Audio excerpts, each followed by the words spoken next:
ലോകകപ്പ് ആവേശത്തിന് ശേഷം ഇനി IPL ആരവങ്ങളാണ്. മാർച്ച് 28-ന് തുടങ്ങാനിരിക്കുകയാണ് ഇന്ത്യൻ പ്രീമിയർ ലീഗ്. വിവിധ ടീമുകൾ അവരുടേതായ തന്ത്രങ്ങൾ ഒരുക്കിയാണ് ഇപ്രാവശ്യം കളത്തിലിറങ്ങുക. താരലേലത്തിൽ ഇതിനകം തന്നെ നിരവധി പേർ പല ടീമുകളിലേക്കും കൂടുമാറിയത് നമ്മൾ കണ്ടിട്ടുണ്ട്. ചില ടീമുകളുടെ നെടുന്തൂണുകൾ തന്നെയാണ് മറ്റു ടീമുകളിലേക്ക് മാറിയത്. ഇക്കുറി അങ്ങനെയുള്ള ചില കൂടുമാറ്റങ്ങളിൽ ഏറ്റവും പ്രധാനമായ ഒരു ടീമായ രാജസ്ഥാൻ റോയൽസിന് അവരുടെ രാജസ്ഥാൻ റോയൽസിൻ്റെ IPL സ്വപ്നങ്ങളിലേക്ക് നമുക്കൊന്ന് കടക്കാമെന്ന് തോന്നുന്നു.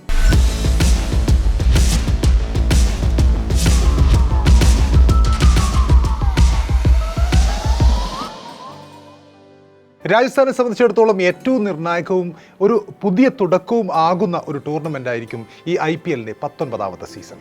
മുൻ ക്യാപ്റ്റനും ദീർഘകാലം ടീമിൻ്റെ പോസ്റ്റർ ബോയുമായിരുന്ന സഞ്ജു വി സാംസൺ ഇല്ലാതെ IPLൽ ഒരു പുതിയ തുടക്കം ലക്ഷ്യമിടുകയാണ് മുൻ ചാമ്പ്യന്മാരായ രാജസ്ഥാൻ റോയൽസ്.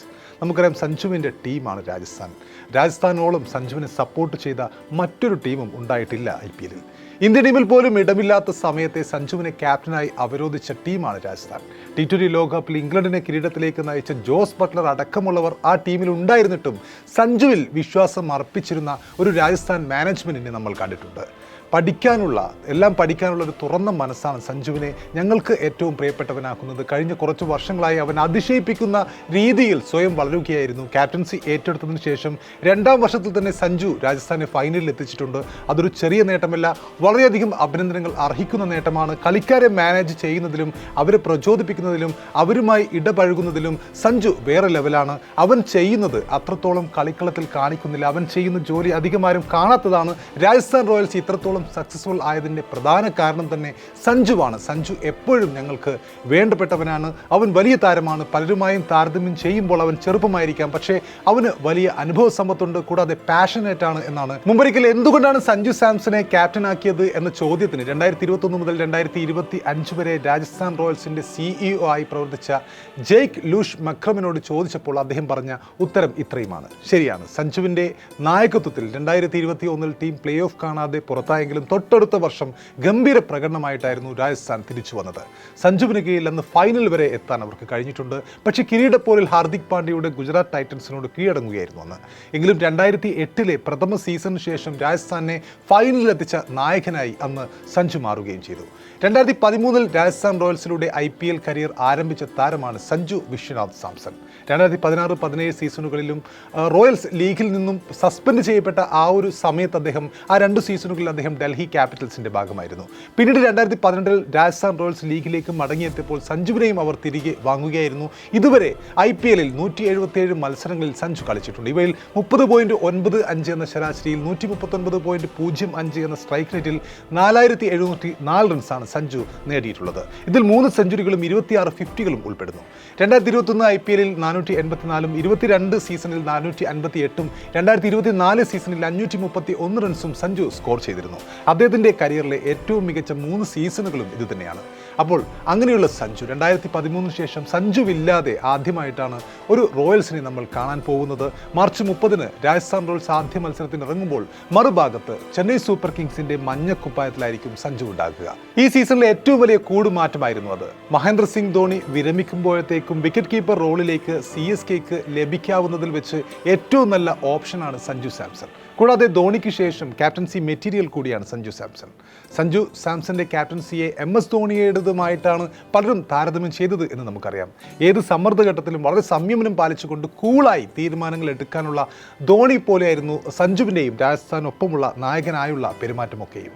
ടീമിലെ കളിക്കാർക്ക് എല്ലായ്പ്പോഴും തങ്ങളുടെ കഴിവ് പൂർണ്ണമായും പുറത്തെടുക്കാനുള്ള സ്വാതന്ത്ര്യം നൽകാറുള്ള ക്യാപ്റ്റനാണ് ധോണി എന്ന് നമുക്കറിയാം. സഞ്ജുവും ഇതേ രീതി തന്നെയാണ് പിന്തുടർന്നിരുന്നത്. അപ്പോൾ ഈ സീസണിൽ CSK ഋതുരാജ് ഗെയ്ക്വാദിനെയാണ് നായകനെന്ന് പ്രഖ്യാപിച്ചിട്ടുള്ളതെങ്കിലും വരും സീസണുകളിൽ അത് മാറാനുള്ള സാധ്യതയുമുണ്ട്. സഞ്ജുവില്ലാതെ രാജസ്ഥാൻ റോയൽസിൻ്റെ പ്ലേയിങ് 11 എങ്ങനെയാണ് എന്ന് നോക്കുമ്പോൾ ഇതിനൊക്കെ തന്നെ റിയാൻ പരാഗിനെ അവർ ക്യാപ്റ്റനായി അനൗൺസ് ചെയ്തിട്ടുണ്ട്. അദ്ദേഹം ടീമിലെ 3ാമനായി എന്തായാലും ക്രീസിലിറങ്ങും. ഈ സീസണിൽ ഓപ്പണിംഗ് ജോഡികളെക്കുറിച്ച് ഒരു ആശങ്കയും ഇല്ലാത്ത ടീമാണ് രാജസ്ഥാൻ. കാരണം അത്രയും മികച്ച 2 അഗ്രസീവ് ഓപ്പണിംഗ് ജോഡികൾ അവർക്കുണ്ട്. ഒരാൾ യശസ്വി ജയ്സ്വാൾ ആണെങ്കിൽ മറ്റൊരാൾ കൗമാര വണ്ടർ കിഡായ വൈഭവ് സൂര്യവംശിയാണ്. നമുക്കറിയാം, കഴിഞ്ഞ സീസണിൽ അരങ്ങേറിയ 15-കാരനായ വൈഭവ് സൂര്യവംശി സെഞ്ചുറി അടക്കം നേടിക്കൊണ്ട് ആ സീസണിൽ തന്നെ വരവറിയിക്കുകയും ചെയ്തിരുന്നു. പിന്നീട് ഇന്ത്യയുടെ സീനിയർ ടീം ഒഴിച്ച് മറ്റു പല ടീമുകളിലും ഇന്ത്യൻ ടീമുകളിലും കളിച്ച വൈഭവ് സൂര്യവംശി മികച്ച ഫോമിൽ സെഞ്ചുറികളുമായി കുതിക്കുന്നത് നമ്മൾ കണ്ടിട്ടുണ്ട്. വൈഭവിനൊപ്പം യശസ്വി ജയ്സ്വാൾ കൂടി ചേരുന്നതോടെ ഈ IPL-ൽ ഏത് ടീമും ഭയപ്പെടുന്ന ഒരു ഓപ്പണിംഗ് സഖ്യമായി രാജസ്ഥാന്റെ ഈ ഓപ്പണേഴ്സ് മാറുമെന്ന് ഉറപ്പാണ്. ഇനി മൂന്നാം നമ്പറിലാകട്ടെ, മൂന്നാം നമ്പറിന്റെ അവകാശി ഇനി മുതൽ പുതിയ ക്യാപ്റ്റനായ റിയാൻ പരാഗ് ആയിരിക്കും. കഴിഞ്ഞ സീസണിൽ സഞ്ജു ഇല്ലാത്ത അവസരത്തിൽ അദ്ദേഹം ടീമിന്റെ ക്യാപ്റ്റനായിരുന്നു. പരാഗായിരുന്നു ടീമിനെ നയിച്ചിരുന്നത്. മികച്ച ക്യാപ്റ്റൻസിക്കൊപ്പം തന്നെ ബാറ്റിങ്ങിലും അദ്ദേഹത്തിൽ നിന്നും മികച്ച പ്രകടനങ്ങൾ ടീമിന് ഈ സീസണിൽ ആവശ്യമാണ്.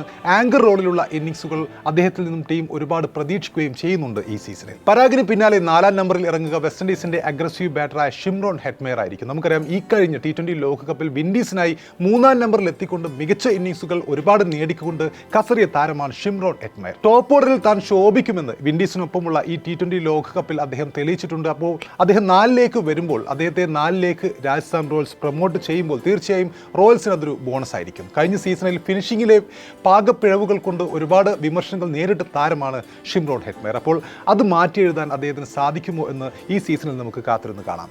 അതിനുശേഷം 5-ാം നമ്പറിൽ വിക്കറ്റ് കീപ്പറായി എത്തുക ധ്രുവ് ജുറേലായിരിക്കും. സഞ്ജു ടീം വിട്ടതിനാൽ ഇനി മുതൽ ഫസ്റ്റ് ചോയ്സ് വിക്കറ്റ് കീപ്പർ റോളും അദ്ദേഹത്തിനായിരിക്കും. കഴിഞ്ഞ സീസണിൽ നേരത്തെ പറഞ്ഞ പോലെ ഷിംറോൺ ഹെറ്റ്മെയറിനെ പോലെ ഒരുപാട് വിമർശനങ്ങൾ ഫിനിഷിങ്ങിൽ അദ്ദേഹം നേരിട്ടിട്ടുണ്ട്. അതും മാറ്റിയെടുക്കേണ്ടത് ജുറേലിന് അത്യാവശ്യമാണ്.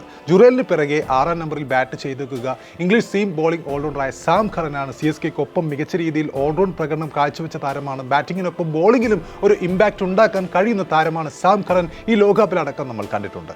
ടീമിലെ ബാക്കിയുള്ളവർ ആരൊക്കെയെന്ന് നോക്കുമ്പോൾ രാജസ്ഥാൻ റോയൽസിന് വേണ്ടി 7-ാം നമ്പറിൽ ഇറങ്ങുക ഇന്ത്യയുടെ വെറ്ററൻ സ്റ്റാർ ഓൾറൗണ്ടർ രവീന്ദ്ര ജഡേജയായിരിക്കും. CSKയിൽ നിന്നും ഒരുപാട് വർഷങ്ങൾക്ക് ശേഷം സഞ്ജുവിന് പകരം രാജസ്ഥാൻ റോയൽസിലേക്ക് കൂടുമാറിയ താരമാണ് രവീന്ദ്ര ജഡേജ. 8-ാമനായി ഫിനിഷർ റോളിൽ സൗത്ത് ആഫ്രിക്കൻ ഓൾറൗണ്ടറായ ഡൊണോവൻ ഫെരേര ആയിരിക്കും ഒരുപക്ഷെ ഉണ്ടാവുക. 9-ാമനായി സ്പെഷ്യൽ സ്പിന്നറായ രവി ബിഷ്ണോയി ഈ ടീമിൽ ഉൾപ്പെടുമെന്ന് ഉറപ്പാണ്. മലയാളി താരം വിഘ്നേഷ് പുത്തൂറിന് ഒരിക്കൽ കൂടി ഈ ടീമിൽ ബെഞ്ചിലിരിക്കേണ്ടതായും വരും. പേസ് ആക്രമണത്തിന് ചുക്കാൻ പിടിക്കുക ഇംഗ്ലീഷ് സ്റ്റാർ പേസറായ ജോഫ്ര ആർച്ചർ ആയിരിക്കും. ടീമിലെ മറ്റൊരു പേസർ സന്ദീപ് ശർമ്മയുമായിരിക്കും. അപ്പോൾ രാജസ്ഥാൻ റോയൽസിന്റെ സഞ്ജുവില്ലാത്ത പ്ലേയിങ് 11 എന്ന് പറയുമ്പോൾ വൈഭവ് സൂര്യവംശിയും യശസ്വി ജയ്സ്വാളും ഓപ്പണേഴ്സായി ഇറങ്ങുമ്പോൾ ക്യാപ്റ്റനായ റിയാൻ പരാഗ് 3-ാമനായി ഇറങ്ങുന്നു. അതിനുശേഷം ഷിംറോൺ ഹെറ്റ്മെയർ, വിക്കറ്റ് കീപ്പറായി ധ്രുവ് ജുറേൽ വരുന്നു.